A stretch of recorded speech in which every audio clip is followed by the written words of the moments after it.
अस्सलाम वालेकुम दोस्तों। तो आज हम लोग बात करने जा रहे हैं राजेंद्र सिंह बेदी के हालात ज़िंदगी और उनके कारनामे। राजेंद्र सिंह बेदी का शुमार उर्दू अदब के अहम तरीन मुसन्निफ़ीन और कहानीकारों में किया जाता है। इनकी तहरीरें न सिर्फ अदब की दुनिया में एक संगमेल की हैसियत रखती है, बल्कि इनकी ज़िंदगी भी मुख्तलिफ़ पहलुओं से दिलचस्पी का बाज़ बनी। वो 1 सितंबर 1915 को पंजाब के शहर अटक में पैदा हुए और उनका असल नाम राजेंद्र सिंह था, मगर वो बेदी के कलमी नाम से मशहूर हुए। किस नाम से? बेदी के कलमी नाम से मशहूर हुए। उनके ताल्लुक़ एक मुतवस्सित तबके के ख़ानदान से था, जिसका असर उनकी तहरीरों में वाज़े तौर पर नज़र आता है। इस में बेदी की जगह पे बेडी हो गया है, यानी दाल का इस्तेमाल हो गया है। आप उसको दाल ही कंसिडर करेंगे। इब्तदाई ज़िंदगी और तालीम। राजेंद्र सिंह बेदी का इब्तदाई ज़िंदगी कैसी रही, बचपन कैसा रहा, बड़े कहाँ हुए, कैसे हुए, उनकी तालीम क्या रही, इसके बारे में देखेंगे। राजेंद्र सिंह बेदी की इब्तदाई तालीम अटक में हुई, फिर इन्होंने लाहौर में आला तालीम हासिल करी। इनकी ज़हानत और अदब से मोहब्बत उन्हें बचपन से ही मुख्तलिफ़ किताबों और कहानियों की तरफ राग़िब करती थी। उनकी तालीम का ज़्यादातर हिस्सा लाहौर में गुज़रा, जहां इन्होंने उर्दू और फ़ारसी की क्लासिकी किताबों का मुताला किया। इन्होंने 1930 की दहाई में अदब की दुनिया में कदम रखा और जल्द ही अपने मुनफरिद अंदाज़ तहरीर के बास शोहरत हासिल करना शुरू की। वो न सिर्फ़ एक अजीम कहानीकार थे, बल्कि एक उम्दा मुतरज़िम ड्रामा निगार और मुसन्निफ़ भी थे। उनका अंदाज़ तहरीर सादा मगर गहरा था और वो आम लोगों के जज्बात और मसाइल को बड़ी बारीकी से बयान करते थे। अदब की दुनिया में मुकाम। राजेंद्र सिंह बेदी ने अपने अदबी सफ़र का आगाज़ 1940 की दहाई में किया और इनकी कहानियाँ और अफसाने उर्दू अदब के हवाले से अहम संग मेल साबित हुए। इनका अदब एक तरफ इंसानियत की मोहब्बत, दर्द और जद्दोजहद की अक्कासी करता है, तो दूसरी तरफ समाजी मसाइल और इंसानों के दुखों को भी उजागर करता है। बेदी के अफसानों में आम जिंदगी के किरदार नज़र आते हैं, जो माशरती मसाइल और ज़ाती तजुर्बात का सामना करते हैं। इनकी कहानियाँ बज़ाहिर सादा लेकिन हकीकत में बहुत गहरी होती थी। इन्होंने आम इंसानों की ज़िंदगी की हकीकतों को एक निहायत ही मुतासिरकुन और सच्चे अंदाज में बयान किया। इनके अफसानों में दर्द, मोहब्बत, जद्दोजहद और ज़िंदगी की हकीकतों का एक मुनफरिद इम्तिजाज होता था। बेदी के समाजी शऊर और इंसानियत पसंदी।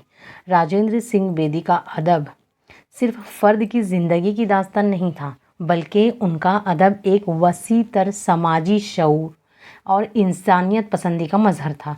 इनकी तहरीरें ना सिर्फ इंसान के अंदर की दुनिया को समझाती है, बल्कि समाज में फैलती हुई बेइंसाफ़ी, जुल्म व सितम और इंसानों की तकालीफ़ के भी अक्कासी करती हैं।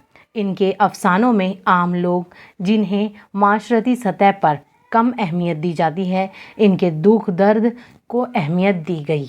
बेदी का ये इंसानियत पसंद नुक्ता नज़र उनके अफसानों में नज़र आता है, जहाँ वो अपने किरदारों को न सिर्फ उनकी ज़ाती ज़िंदगियों से जुड़ा दिखाते हैं, बल्कि उन्हें समाजी मुश्किलात और रुकावटों का भी सामना कराते हैं। उनका मकसद ये था कि वो इंसानी तजुर्बात की हकीकतों को सामने लाए और पढ़ने वाले को अपनी कहानियों के ज़रिए समाज में मौजूद तज़ादात और गैर मसावात को समझाए। तरक्की पसंदी और बेदी का फ़नी मुकाम। बेदी का अदब तरक्की पसंद तहरीक से मुतासिर था, लेकिन उनका अंदाज़ दिगर तरक्की पसंद अदबियों से मुख्तलिफ था। इन्होंने समाजी व इक़्तिसादी मसाइल की अक्कासी की, मगर इनकी कहानियाँ किसी नज़रिया या मकतबा फ़िक्र की पाबंद नहीं होती। وہ اپنے کرداروں اور کہانیوں کو حقیقت پسندانہ انداز میں پیش کرتے تھے، جس میں انسانیت اور ذاتی تجربات کی اہمیت کو مقدم رکھا گیا۔ ان کی تحریروں میں فنی طور پر ایک خاص پیچیدگی اور گہرائی تھی۔ انہوں نے کہانیوں میں کرداروں کے نفسیاتی پہلو کو کھولا اور ان کے جذباتی رد عمل کی عکاسی کی۔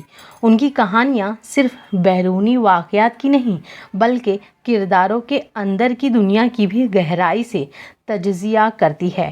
اس کے ذریعے بیدی نے اردو ادب میں ایک نیا باب شامل کیا۔ ان کے مشہور افسانے اور کتابیں۔ اگلا جو پوائنٹ ہے ان کے افسانے اور کتابوں کے بارے میں ہے۔ راجندر سنگھ بیدی کے کئی افسانے اور کہانیاں مشہور ہوئی، جن میں سے ہاتھی کا کھلونا ایک سنگ میل کی حیثیت رکھتا ہے۔ یہ کہانی ایک ایسے بچے کی کہانی ہے جو اپنے ہاتھی کے کھلونے سے بہت محبت کرتا ہے، لیکن اس کے والدین اسے اس سے جدا کرنے کی کوشش کرتے ہیں۔ اس کہانی میں والدین اور بچوں کے درمیان محبت و تعلقات اور انسان کی خواہشات کی نفسیات کو بیان کیا گیا ہے۔ موسم اور انسان ان کا ایک اور مشہور افسانہ ہے، جس میں انسانی جذبات اور موسم کی تبدیلیوں کے مابین تعلق کو دکھایا گیا ہے۔ اس کہانی میں موسم کی شدت کو انسان کے جذبات کی شدت سے جوڑا گیا ہے، جو کہ ایک عمدہ تکنیکی کوشش تھی۔ نیا رشتہ میں انہوں نے انسانوں کے تعلقات میں ہونے والی پیچیدگیوں اور ان کے درمیان نئے رشتے بنانے کی کوششوں کو بیان کیا ہے۔ اس کہانی میں انسان کے اندر کی محبت، غم اور وابستگی کی مختلف شکلیں اجاگر کی ہے۔ نیا رشتہ میں انہوں نے انسانوں کے تعلقات میں ہونے والی پیچیدگیوں اور ان کے درمیان نئے رشتے بنانے کی کوششوں کو بیان کیا ہے۔ اس کہانی میں انسان کے اندر کی محبت، غم اور وابستگی کی مختلف شکلیں اجاگر کی گئی ہے۔ اب راجندر سنگھ بیدی کی وفات۔ راجندر سنگھ بیدی نے اپنی زندگی کا بیشتر حصہ ادب کی خدمت میں گزارا۔ ان کا انتقال 1984 میں ہوا۔ ان کی وفات نے اردو ادب کی ایک بڑے ستون کو ہمیشہ کے لیے کھو دیا۔ تاہم ان کی تحریریں اور افسانے آج بھی اردو ادب کی دنیا میں زندہ ہے اور ان کے کام کو نسل در نسل پڑھا اور پسند کیا جاتا ہے۔ بیدی کا اثر اور ورثہ۔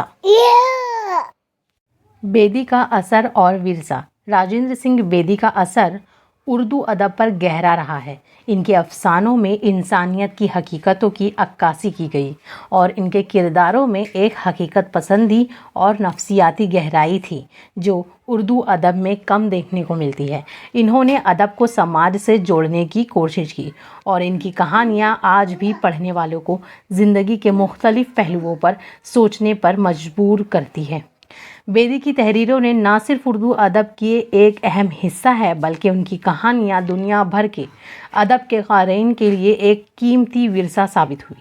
ان کی کہانیاں آج بھی اردو ادب کے پڑھنے والوں کے دلوں میں زندہ ہے اور ان کی زندگی کا مقصد سماج میں انسانی درد اور جدوجہد کی حقیقتوں کو بیان کرنا تھا۔